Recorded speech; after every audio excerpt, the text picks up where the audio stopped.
Hi everyone, welcome to the second presentation in the Home on the Range webinar series. My name is Haley Mankey. I am a member of the BC chapter. The BC chapter is hosting the series. We are part of the Pacific Northwest section of the Society for Range Management, and we wanted to provide an opportunity for our members to connect online during these times. If you really enjoy the webinar series that we're hosting, I encourage you to check out our parent society, the Society for Range Management's annual general meeting and conference this year, which will be held online in February. You can check that out at srm.org. So without further ado, we'll get into today's presentation. So today's presentation is titled Ecologically Based Weed Management in Rangelands, and Rachel Whitehouse is presenting. So Rachel is a grass nerd turned weed warrior. Her passion for the grassland started while surveying native grasslands for multi-SAR in southern Alberta. After returning to BC as a range agrologist and seeing the impacts of knapweed in the interior, she stumbled upon the opportunity to pursue her master's at Thompson Rivers University with Dr. Lachlan Fraser. Her master's project looks at integrative weed management. She is in the final stages of her project and hopes to come out with practical strategies for on-the-ground weed management. With that, welcome, Rachel. We look forward to hearing your presentation tonight. And you can hear me all right now? Yes, I can hear you. I can't see you yet, though. I don't know if you want to turn on your video. At the end, maybe. Okay, sounds good. I get too animated with my hands. Okay. Okay, so that was thank you, Haley, for the introduction, and I can get right into this then. Oh, there we go. So the Hollywood portrayal of cowboys and the Wild West is nothing like the battles of today's cattle rancher. There are no showdowns with lone outlaws, no raids from gangs of bandits, or runaway trains to stop. Today, the greatest threat to a Pacific Northwest ranch is spotted knapweed, which can wipe out a rancher's livelihood with less effort than a grizzly taking down a calf. So spotted knapweed, for those who don't know, is an invasive perennial forb from Eurasia, which spreads rapidly and displaces the native plants that are crucial to British Columbia's grasslands. Traditional weed management has focused on killing the weeds rather than addressing the ecological processes that have allowed the invasion to establish. So my project objective was to restore desirable grasses to a knapweed invaded rangeland. I did that by looking at things such as soil chemical properties, specifically a nitrogen, as a high nitrogen availability is thought to increase the performance of non-native species relative to native species. So I hypothesized that adding a carbon amendment in the form of wood ash would mitigate that carbon to nitrogen ratio and help push the competitive advantage back towards the native grasses, which are adapted to low nitrogen environments. I also looked at herbicide effects. So herbicide is often the sole form of weed management for an area. So I wanted to kind of quantify how effective it was, as well as look at the threat of secondary invasion from other invasive weeds, specifically cheatgrass. And then I thought that since knapweed has been dominating this site for so many years, it's likely that there is only knapweed left in the soil, so we would need to add seed of our desirable grasses in order to see any of that coming back. So my project took place at the Laurie Guichon Memorial Grassland Interpretive Site outside of Merritt, BC. Laurie Guichon was a Nicola Valley rancher who was very environmentally friendly and integrated good environmental stewardship into his ranching practices. And one day, Laurie was on a bus tour going past this grassland with people from different parts of the world, and he overheard somebody say, "It sure is a shame that they clear cut all these forests." And at that point, he realized that ranchers had a job to do to educate the public on the importance and the beauty of our grasslands. So when Laurie passed away, a group of his friends and colleagues got together to establish this interpretive site here to do just that, to teach people passing through about the grasslands. And it's now become covered in about 50 to 90% knapweed and no longer looks like it once did when the site was established. So it's a very important area of interest for weed treatment. So I used a kind of split plot design where my two main blocks were a herbicide treatment and a no herbicide treatment. And within each of those blocks, I had 3 subplots of the different ash amendments that we applied. And those are mirrored in the no herbicide blocks. And then within each of those were my different seed mixes. So one was a native mix of Blue Bunch and Sandberg's bluegrass. Number 2 was crested wheatgrass. Number 3 was intermediate wheatgrass. And number 4 was nothing, just a control. So there were 24 different combinations of treatments replicated 3 times. That is a photo of us applying the ash in the fall of 2018.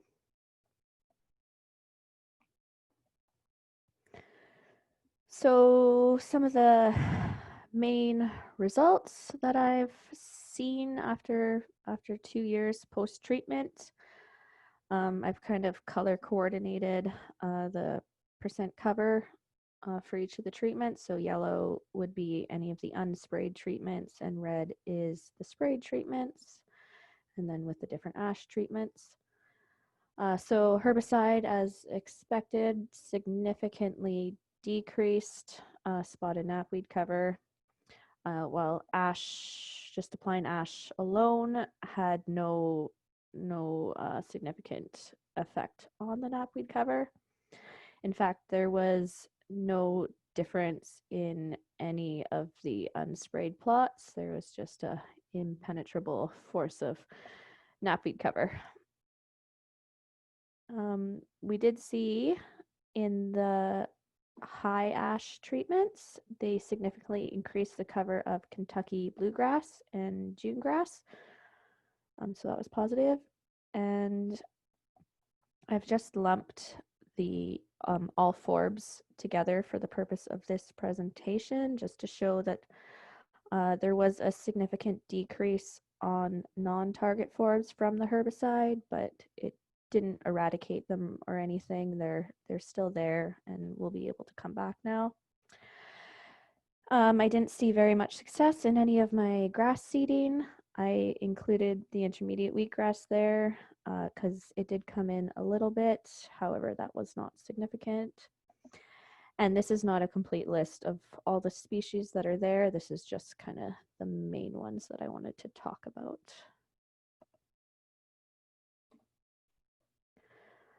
So one significant relationship I discovered was knapweed and cheatgrass. So this is a scatter plot of knapweed and cheatgrass cover pre and first year post treatment.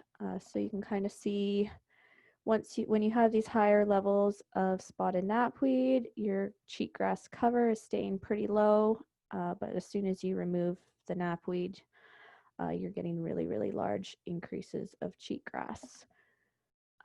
In the first year, herbicide decreased knapweed cover by 28%, but increased cheatgrass cover by 55%. And this had an R squared value of 0.33, which is actually quite strong relationship when you're talking about ecological data. And then I've kind of overlaid, this is now the the scatter plot between 2018 and 2020, so 2 years post-treatment, and that our squared value has gone down to 0.23. That line's getting a little bit less steep, so it's looking like that relationship is equalizing out over time. And that is a very stark picture of the cheatgrass that has come in. So it's basically a straight rectangle of brown dead cheatgrass there, surrounded by the bright green knapweed.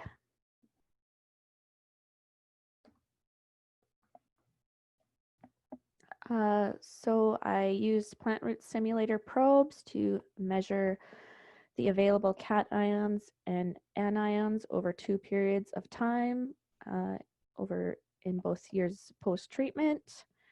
I'm specifically just going to talk about nitrogen for the purpose of time tonight. But there was a really high increase in nitrate in all of the herbicide treated plots, which we have attributed to just all the knapweed decaying into the soil and releasing nitrogen into the soil.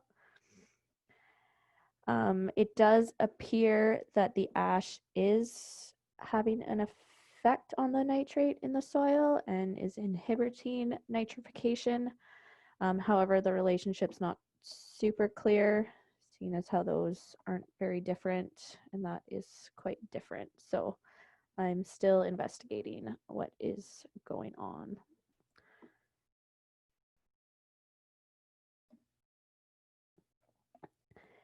And so the last little bit of numbers I'll show you here, we ended up doing a greenhouse germination study because, as I had hypothesized, there would be so much spotted knapweed in the soil that nothing would be able to come back. And the main things we found were in the unsprayed plot, there were, oh, that was supposed to be 35, not 3. A mean or average of 35 viable cheatgrass seeds in a meter squared, and in the sprayed plots, there were 135 viable knapweed or cheatgrass seeds. And then for spotted knapweed, in the unsprayed plots, there were only 9 viable seeds, and the sprayed plots, there were about 6 viable seeds per meter squared. And so when you think each knapweed plant is supposed to be releasing thousands of seeds per year, those numbers seem quite low to me. There is a lot of biocontrol established in this area, so that would suggest to me that the biocontrol is working quite well, and there's just so many mature knapweed plants that you're not really seeing a decrease in knapweed. But I don't have anything to compare this to. I don't have any similarly invaded rangelands without biocontrol. So if there's anybody out there who might have some input, please speak up at the end.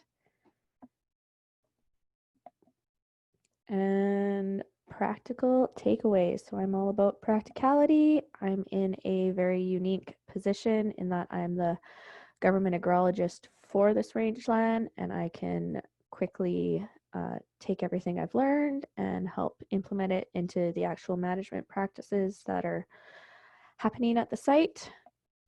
So, of course, herbicide is extremely effective against knapweed, but the threat of secondary grass invasion is very obvious. There has been a push to heli-spray the area, and I now know that would not be in our best interest. Seeding practices need to be adaptive to ensure best success. So I did fall seeding, which in theory is usually quite successful. However, the year that I did this, we seeded at the end of November. We immediately got a nice cover of snow over top.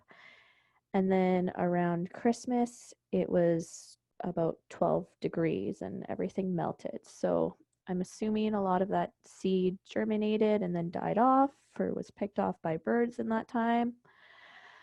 So in real life, you would realize that, and you would go back in the spring and you would seed really heavily. But For the purpose of the research, I just wanted to leave it as is to see what would happen. Ash did not appear to affect knapweed, at least in the short term, but it did seem to act as a fertilizer for more desirable grasses, none of which I had even seeded, so those were just in the soil. And so that might be a useful thing to use in conjunction with herbicide in the future. And then viable knapweed seeds appeared to be quite low actually, so maybe more of a mechanical control, maybe an option, or a less strong herbicide in this area. And then lastly, I'd just like to thank the Grassland Conservation Council, the Ministry of Forest Lands, Natural Resource Operations, and Rural Development, the Nicola Watershed Community Roundtable, the BC Cattlemen's Association, my supervisor Locke, my other committee members, Wendy, and especially Brian Wallace, who has patiently answered lots of really dumb statistics questions. And then I'll leave you with a quote that's stuck with me for years. When dealing with invasive species, our failures are obvious and our successes invisible. And I will pop in and see what we have for questions now. Thanks so much for your presentation, Rachel. That was really great. To get started with the question period, I can read you a couple questions that came into the chat during the presentation while everyone else thinks and formulates their questions.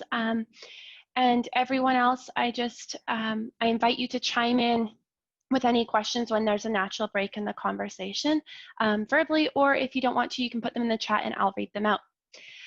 So our first question, we actually have two questions from Patricia. So I'll read them both to you, Rachel, and then you can address them. So Patricia asks, any sampling for knapweed biological control agents between the plots? And then her second question is, any previous trials with biosolids and early grazing in that area? So two different topics. You briefly touched on the biocontrol during your presentation though. Yeah, so I didn't specifically sample the biocontrol agents, but they're present on almost every mature plant out there. But I haven't counted them or anything. And there's been no biosolids, and I wouldn't say specifically any trials with early grazing. It's been on a spring fall kind of counterclockwise. So every other year it was grazed in the spring, and then the year after it would be grazed in the fall. But I definitely think going forward with the range plan coming up, we will be doing more early grazing in that area. Thanks, Rachel. The next question is from Amanda. Amanda asks, do you think mechanical control may result in a flush of cheatgrass as well? So I don't think so, because it won't remove every knapweed plant. So I think there'll be more of a buffer period where desirable grasses will come in, instead of just having this blank slate all of a sudden that the cheatgrass can rush into. We've done some smaller hand pulling areas all over that grassland just for like community events, and we're actually seeing quite good success with that. However, I don't have any I haven't done any real monitoring of that. Thanks, Rachel. I think there is one more question from Alex in the chat, just about if Tordon was specifically for knapweed. And Mike Deedles chimed in and said that Tordon has been primarily used for knapweed, but kills a selection of broadleaf plants. So I don't know if you have anything more to add about Tordon or why you selected it, or what it's used for, Rachel? Yeah, so Tordon is a broadleaf selected plant, or herbicide, so it will target any kind of flowering forbs. I selected Tordon specifically because it's kind of just the old school rancher method of herbicide. There are newer herbicides out on the market that are a little bit less harsh, and I've used them in other parts of Lumbum and have seen less cheatgrass encroachment with those as well. This cheatgrass knapweed story is really interesting. On that note, Wendy is asking if Christy, so for those of you in the audience that don't know who Christy is a fellow master's candidate of Rachel's. And so Wendy is asking, what is she seeing with her targeted grazing on knapweed versus cheatgrass, if you're aware of her study and how her results are looking?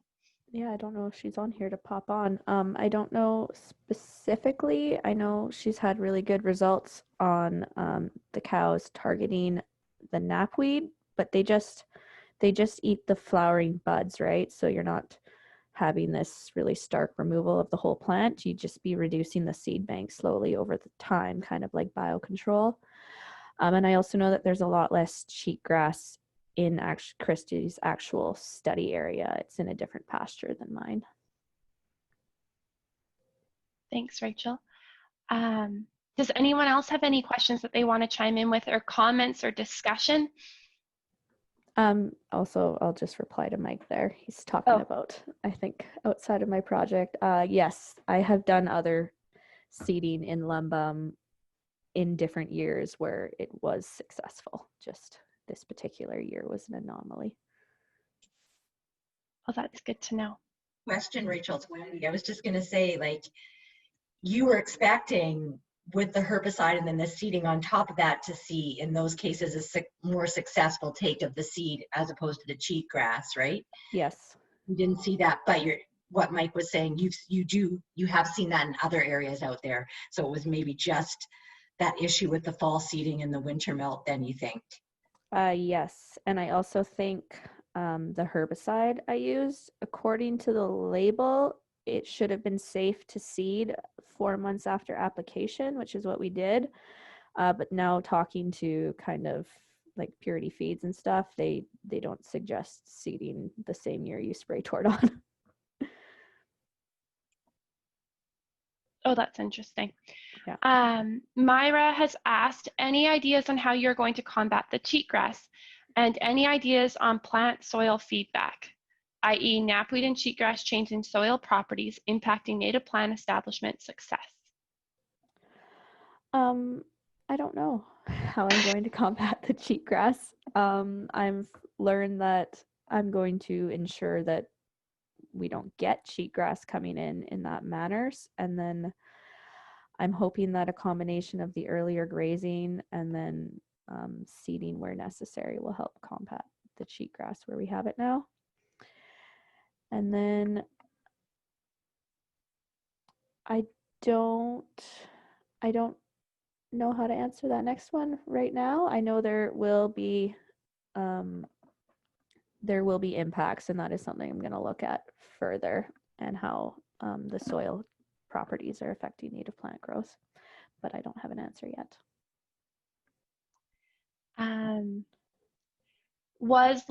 So Lavona has a question. Was a composition analysis conducted on the ash, and if so, what were the results? Yes, I do have all of that. It actually came from the ash came from the green energy plant in town, but then was being brought to Craigmont mine reclamation site, so they were using it for mine reclamation, and I have the soil results. I don't have it all off the top of my head, but they all fell below the environmental standards for applying it to the land. I do know it did make the soil pH go up quite a bit.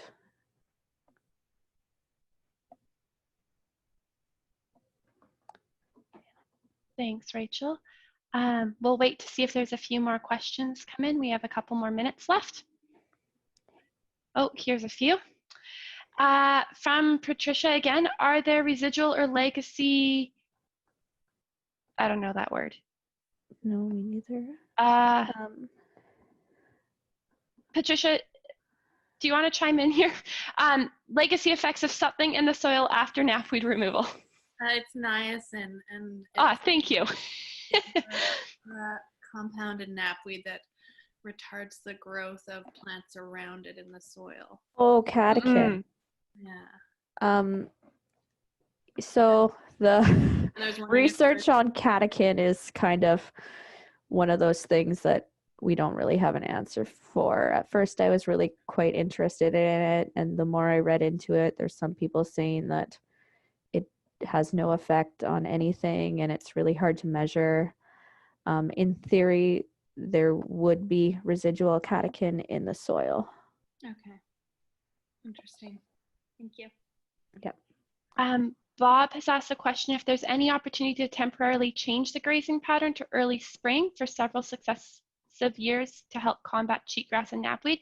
And so, Rachel, we have attendees from also in the States and Alberta. So maybe if you just want to take a quick minute to describe like how our grazing on Crown land works with the range use plans and schedules. Yeah. Okay. So in British Columbia, I think 91% of our land is Crown land. So throughout British Columbia, there are different areas, grazing licenses assigned to different ranchers. So in order to, the ranchers basically just pay for the forage, to use the forage on the land year by year. And in order to do that, they need to have a 5-year grazing plan where they tell us kind of how long, how many cows, when they're moving, and how they're going to mitigate any environmental concerns. So yes, as the government agrologist, I will be working with the rancher when we update his grazing plan in the next year to hopefully do some heavy targeted grazing in these areas and then provide some rest after that. Awesome. Thanks, Rachel. We have time for one last question before we wrap up, if anybody has any last thoughts.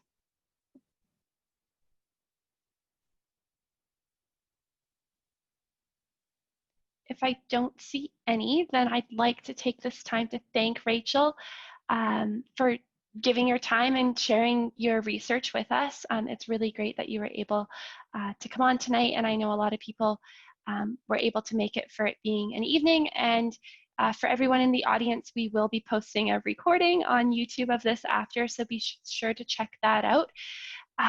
If you want to pass it on to anybody, or if you know of colleagues that couldn't make it tonight. I just want to put in a plug. So next week is our next presentation in the series. It'll be on Tuesday, October 6th at noon.